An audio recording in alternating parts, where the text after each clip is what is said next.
Hello everybody. Thought I would give an update on my little fish room. I got my first batch of fry from the Swordtail Guppies that I got from Mobb Guppy.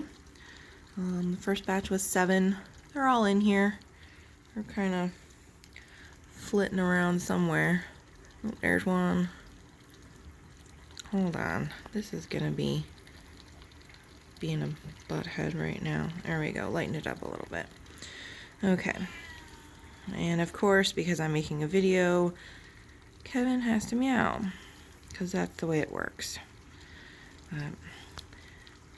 Anyway, I'm not sure how many we're going to see here. Oh, there they are, kind of swimming around. I haven't fed them yet, so we'll get some food eventually. But there's 7 of them in there. There's one right there. 2, 3. So it's very exciting. The other females are pretty huge. Looking like they're going to be dropping pretty much any time. Bring them down. Hold on one second. Sorry. I was all set. Had my chair all ready. And my cat Kevin decided he absolutely has to sit on that chair right now. So I had to grab another chair. But anyway, females are looking huge. My one fry that I got included when I got these guys is getting big, which is great. So just waiting for these females to drop. All of my tanks are a mess right now. I haven't done water changes in a little bit. I've been a little up and down with my health. I deal with some chronic health issues, and so they've been a little up and down lately. So I've fallen behind on my water changes. So yay, hair algae farm. But anyway, these ladies are getting ready to drop fry, which is excellent. So that's very exciting. So just kind of watching them, waiting for that to happen. With these guys, they're growing out. It's kind of a mixed bag. I've got some of the gold blonde Japan blue double swordtail male grow outs, some guppies from last year that are just kind of mutts that I'm growing out to see how they're doing. A couple of females for the males in there, some females from again mutts from last year. So just kind of watching everyone, letting everybody grow out. It's kind of my additional males tank for grow out and just holding. So, and then let me scooch my chair over. Hold on. Got my breeding colony of gold blonde Japan blue double swordtails. They're looking good, but I did have a minor issue. This second group of juveniles hasn't been growing very quickly. They definitely haven't been growing at the same pace as the first batch, and it's been kind of confusing why. But I think I finally figured out at least part of what's going on. I think my fish food went bad. All my fish food, except for my flake food, I realized is well over a year old. I keep it in the refrigerator, so that does help, but it does only last so long after it's been opened. So they hadn't been eating as well as I thought they should be. And then for a little while, I noticed after I'd feed, especially these smaller juveniles would be hanging out by the sponge filter, almost doing a little bit of shimmying. I noticed a little tiny bit of tail clamping on a couple of them, but then it would go away. It was kind of coming and going, and I just wasn't really sure what was going on. And I checked, it just kind of popped in my head one day, well, maybe it's the food. And so I checked the dates, because I marked the date on the containers of when I opened them. And they're all like well over a year old, except for the flake food I just bought a month or 2 ago. So I stopped feeding all of my other foods, and I started feeding just the flake food. And everybody perked up. No more hanging out by the sponge filter. I'm seeing a lot more activity. I think it wasn't as big of a deal with the others because they're more towards adults. They're bigger. So whatever, was going on, they could kind of handle it. But with these juveniles, they were just not handling it at all. So I'm glad I kind of figured that out before I lost any of them. So that's great. So hopefully they'll have some growth spurts after. I'm feeding them just the flake food right now. I ordered some new high protein food from Doug Gray, IFGA guppy breeder Doug Gray. And I decided to go ahead and order the San Francisco Bay brand freeze-dried Cyclops to try. So that's going to come here tomorrow. Doug Gray's food should be here Monday. I'm going to basically throw out all of my old foods and kind of start over. And hopefully I'll have some good luck with these juveniles,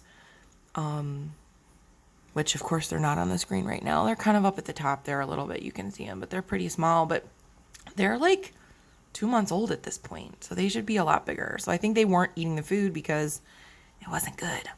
So that's not good. But it's a good thing that I paid attention to dates and I write the dates that I open the food on my food. So I'm also going to be keeping my food in the freezer from now on and only pulling out very small portions, which I typically do. But I'll have a little bit in the fridge so I'm not pulling stuff in and out of the freezer too much. And then I'll have my small jars that I keep in the tank stand for daily feeding, that I replenish a little bit more often. So hopefully that'll make sure that this problem never happens again. And just glad that I kind of realized what was going on before I lost any. So that's really good.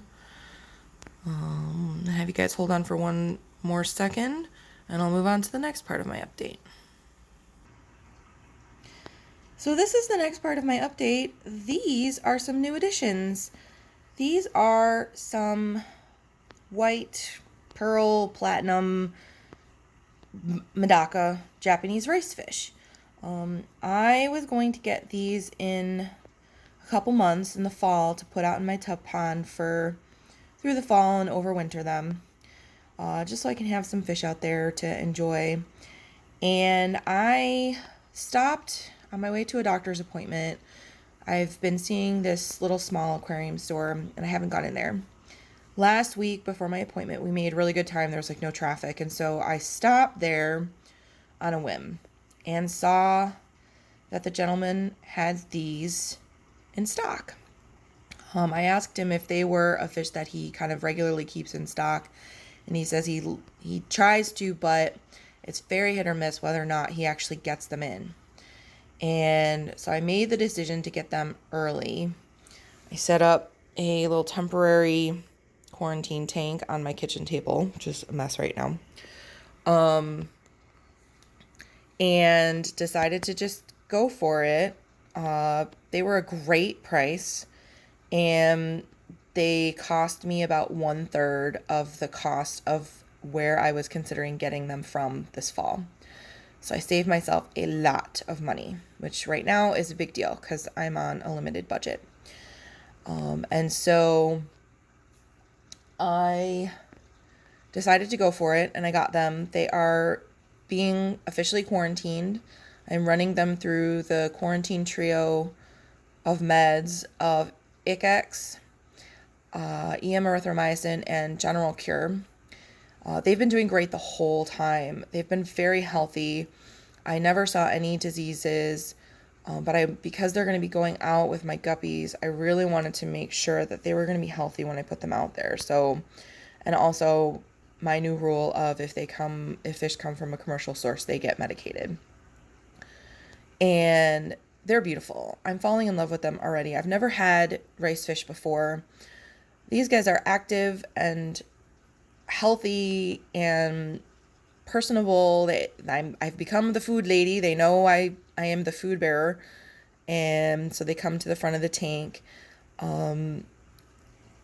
I was considering also looking at possibly trying to get some blue rice fish, even though they were kind of more expensive. But these guys are really interesting. They're like a platinum white, but in certain light, they actually look kind of blue.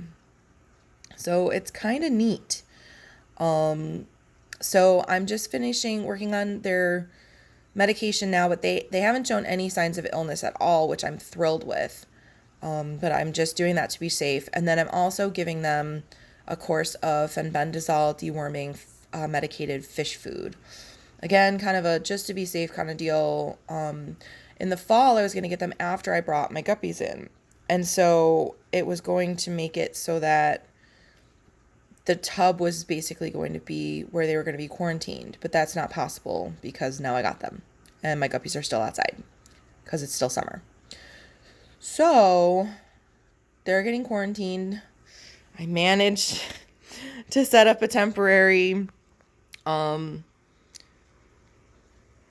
quarantine tank with that's the airline running to the air pump, which is on the bottom of my stand because I don't have a lot of room. But I thought it was really important to quarantine these guys. And so I did. And I'm sorry for the mess behind the tank. It's just, yeah, that's just kind of the way it is right now. But these guys have just a little bit more time in quarantine. And then they will go outside into my one tub. And I'm going to have you guys hold on one more second. I'm going to pop outside and I'll give you a quick update of the tub ponds as well. Be right back. Okay, before I head outside, I thought I'd throw a black background, black towel against the tank so you could kind of maybe see these guys just a little bit better. In certain lights, they're so spangly and sparkly and have almost a blue hue to them. They're really, really beautiful. And I'm really enjoying keeping them. I was over the tank, so now they're hungry. They think I fed them, which I will do in just a little bit. But just figured I'd give another view. I'm sorry, the water's a little foggy because of the medications. And then the tank is an old critter keeper that's a little scratched up. So sorry it's not kind of the clearest picture. But just figured I'd show these guys with the nice black background so you could kind of really see them stand out. So anyway, on to the tubs. Be right back. All right, so we're heading out to the tubs now. I actually have a beach umbrella stood up with some electric fencing posts to help make sure that it stands up for shade for my tub ponds because I'm in Southern California and it can get hot. I'll talk about this tub in just 1 second. These are my 2 tubs, and I have them covered with mesh to help make sure that the dragonflies can't get in, and also to make sure critters don't fall in and drown because we have lizards and critters. Actually, there's a couple lizards right now. These are, I believe, western fence lizards, and they like catching bugs over here. And this is my cat Kevin's enclosure that he gets to go outside in every day because he was a stray and he likes to be outside, so he gets to spend some time outside in a little more safer way. That way he can't hopefully get injured or lost, or we have coyotes and stuff around here too. So, but anyway, these are the lizards and I love them because they're so much fun and they're cute and they love to eat bugs and sun themselves sometimes on the shelves of Kevin's enclosure and on the post of the house over there. And so these little guys are out, and so I worry that they would, try to get to the water as a water source and fall in. So that's also why I have the tubs covered in mesh. Let's fix the focus here. You're also seeing some new additions. I got some red root floaters about a week ago-ish, and that's what this tub is for. I did a bleach rinse to help clean off pond snails, which were definitely on there, and also to help prevent any diseases or parasites or things like that. And so what I decided to do when I got the floaters is I put them in this tub to recover for a few days after shipping before I did the bleach dip. So I put some aquarium plant fertilizer in there and let them recover for a few days. And then I did the diluted bleach dip, which I think is 1 part bleach to 19 parts water for 2 minutes. It's 2 to 3 minutes, but I did 2 minutes because floaters tend to be a little bit more sensitive and a little bit more delicate. They don't like getting water on their tops, and so I wanted to be careful. And then you rinse well in water with like 2 to 3 times the amount of recommended dechlorinator. And so I rinsed for like, I want to say 3 to 5 minutes. And then I had cleaned out this tub with soap and the bleach water that I just, first with bleach water from the rinse that I did, and then dish soap and water, rinsed really, really well to help make sure I wasn't going to put them back in water that would recontaminate them. New water, new, what's it called? Fertilizer, and I threw in a cull guppy, which you probably see him swimming around in there just to help make sure I didn't get a bunch of mosquito larvae and mosquitoes and stuff, and kind of let them recover. And so this was all that I lost of the leaves and things after the bleach dip. I also wanted to give the plants some time to drop any leaves or die if they were going to die, not in my tubs. And so I did that, and this is all that came out. So that was kind of good. It didn't really seem to lose very much. So let's get to the tubs. I put all of the red root floaters in this tub for right now because I just wanted to triple check and make sure that it wasn't going to transmit any diseases. It's not that I don't care about these fish, but these are grow outs that I'm trying to see if there's anything from my breeding of last year that I want to include in my program this year.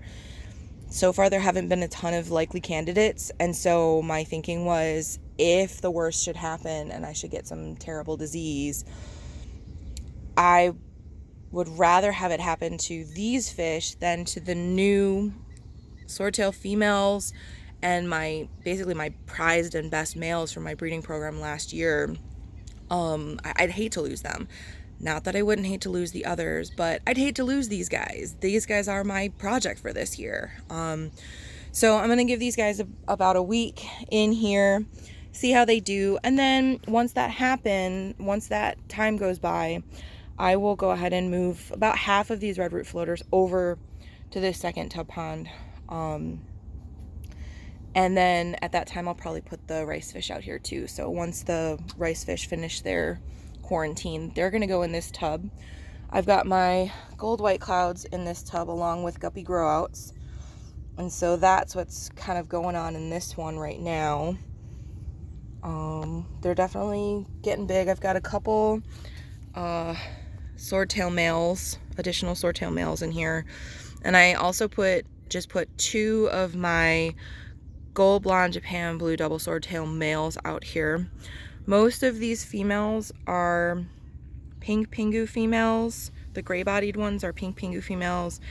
The blonde bodied ones are some mutt crosses I did last year that are just kind of staying kind of small and not really moving forward. So I was figuring to give them this summer to kind of grow out and see how they do, and see if there's any coloring on any of the males that I want to keep for moving forward into my new breeding program with the Allen bias swordtails that I got from Mobb Guppy. These guys, which of course now they're going to be all spookified.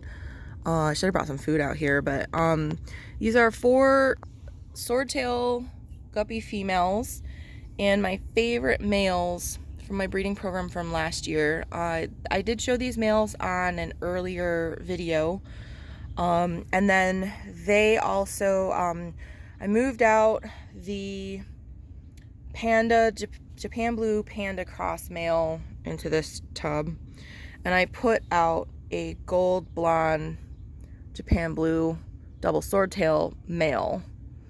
Of course they're gonna be jerks and not show themselves while I'm trying to do this. That figures. But anyway, I should have brought some food out here, but there's a couple of the males.